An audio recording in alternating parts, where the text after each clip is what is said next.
So where we are right now is a point of no return. The darker forces that have had power over this earth, that have been possessing different leaders, and that have had a stronghold over banking and media and all of these things, it's getting harder and harder and harder for them to maintain control, because they may have power, but they only have power in darkness.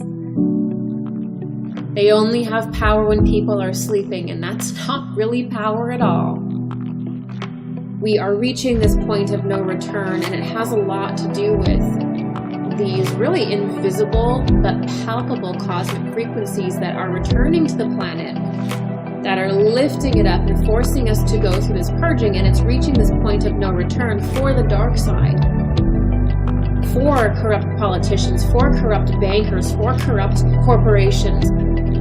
It's reaching this point of no return where they cannot function the way that they functioned for so long. They are destined to be exposed. So, what do we do? What do you do if you're in that position where you're like, oh crap, humanity's changing, consciousness is changing, lights are going on.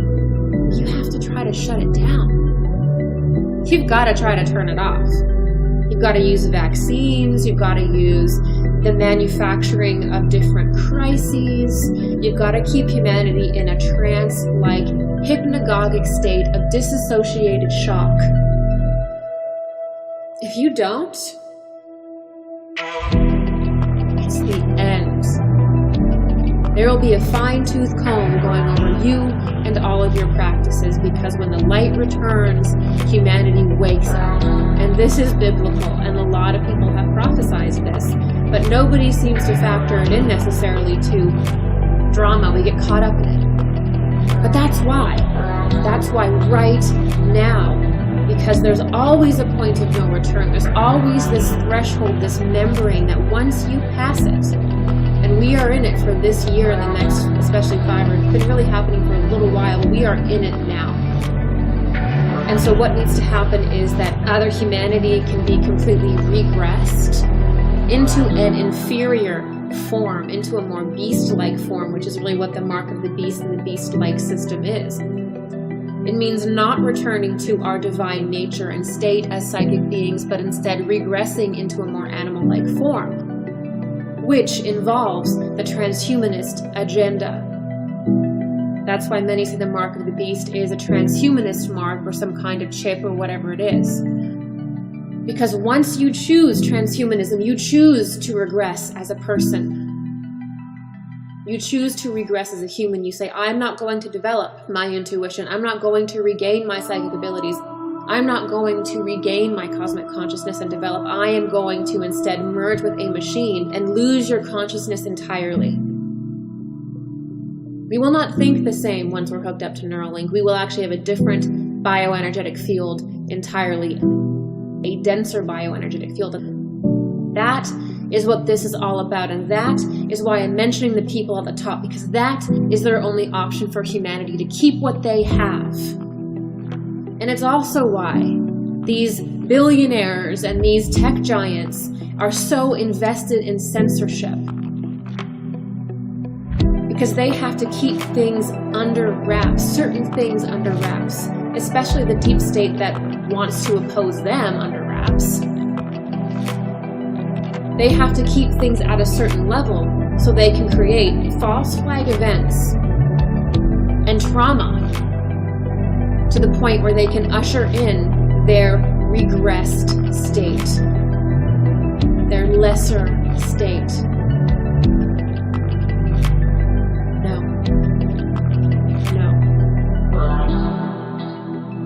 We are organic, spiritual beings. We will not accept that. I will not accept that. We will build instead the society that we are entitled to from our heart. That is the reality. And may we all pray. May we all pray and begin to live that today. And hold that in our hearts today so that we may bring it forth. May we see through all of this. May we see through all of this chaos to what is really happening at the top. May we come together, no matter how different in opinion we are, under a higher ethic. A higher ethic that the people that have been in power and that are in power will never honor in us, not unless we demand it within ourselves. We can do this, but we need to see what's really going on, call it out, and hold that higher space. But we can do this. Because one noble man, one noble woman can take down 1,000 crooked giants.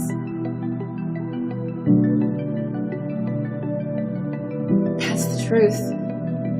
Because when you are aligned with your heart and with God and with your higher self, you are more powerful than you can ever imagine.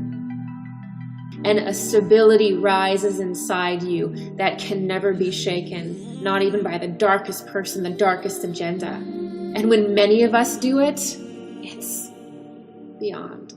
And that is the gift of all of this, is that we get to remember how to rise into that. And may we do so